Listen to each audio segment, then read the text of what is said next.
ओम शांति।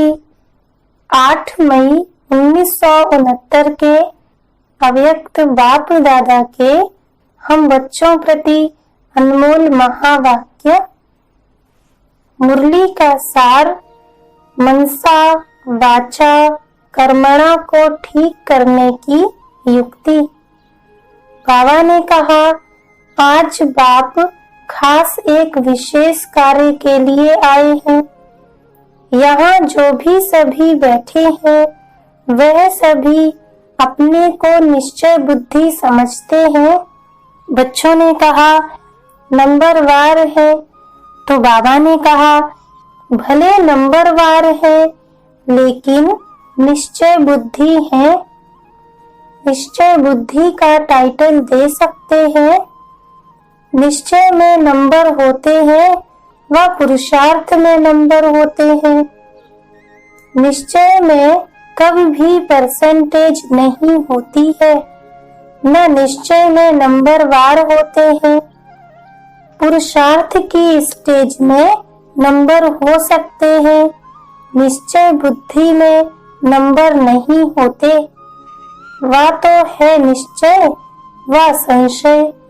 निश्चय में अगर जरा भी संशय है, चाहे मनसा में, चाहे वाचा में अथवा कर्मणा में, लेकिन मनसा का एक भी संकल्प संशय का है तो संशय बुद्धि कहेंगे। ऐसे निश्चय बुद्धि सभी हैं। निश्चय बुद्धि की मुख्य परख कौन सी है? परखने की कोई मुख्य बात है? आपके सामने कोई नया आए, उनकी हिस्ट्री आदि आपने सुनी नहीं है, उनको कैसे परख सकेंगे? बच्चों ने कहा वाइब्रेशन आएगा, तो बाबा ने कहा कौन सा वाइब्रेशन आएगा जिससे परख होगी? अभी यह प्रैक्टिस करनी है, क्योंकि वर्तमान समय बहुत प्रजा बढ़ती रहेगी, तो प्रजा और नजदीक वाले को परखने के लिए बहुत प्रैक्टिस चाहिए। परखने की मुख्य बात यह है कि उनके नयनों से ऐसा महसूस होगा जैसे कोई निशाने तरफ किसका खास अटेंशन होता है। तो उनके नयन कैसे होते हैं? तीर लगाने वाले व निशाना लगाने वाले जो मिलिट्री के होते हैं वो पूरा निशाना रखते हैं।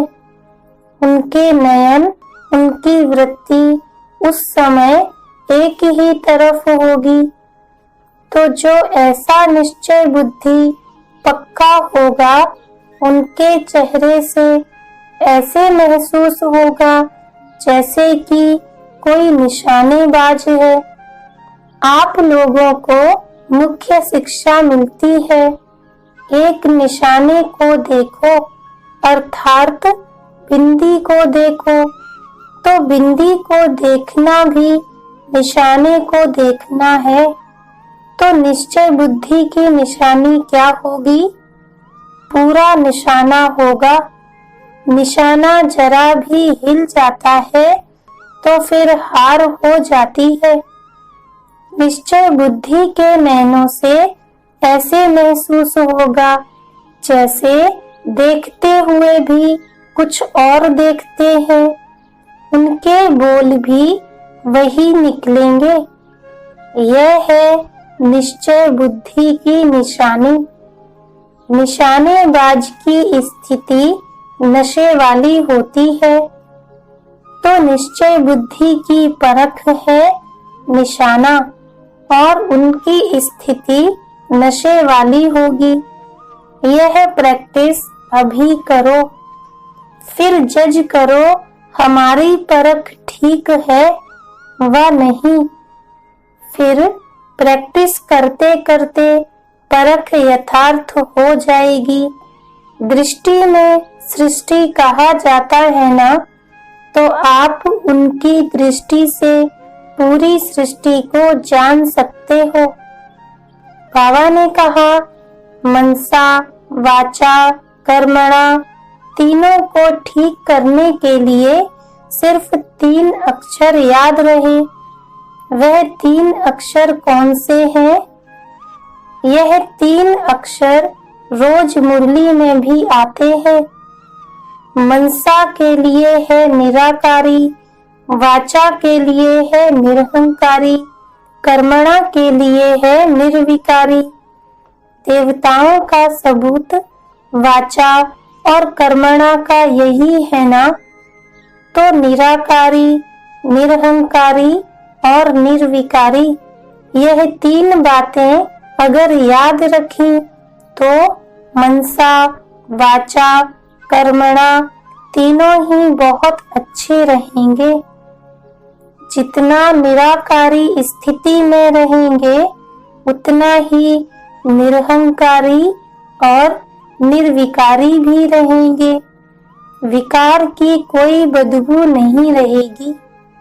यह है मुख्य पुरुषार्थ। यह 3 बातें याद रखने से क्या बन जाएंगे? त्रिकालदर्शी भी बन जाएंगे और भविष्य में फिर विश्व के मालिक। अभी बनेंगे त्रिलोकीनाथ और त्रिकालदर्शी। त्रिलोकीनाथ का अर्थ तो समझाया है ना, जो 3 लोकों का ज्ञान सिमरण करते हैं वह है त्रिलोकीनाथ, क्योंकि बाप के साथ आप सभी बच्चे भी हैं। अच्छा, ओम शांति।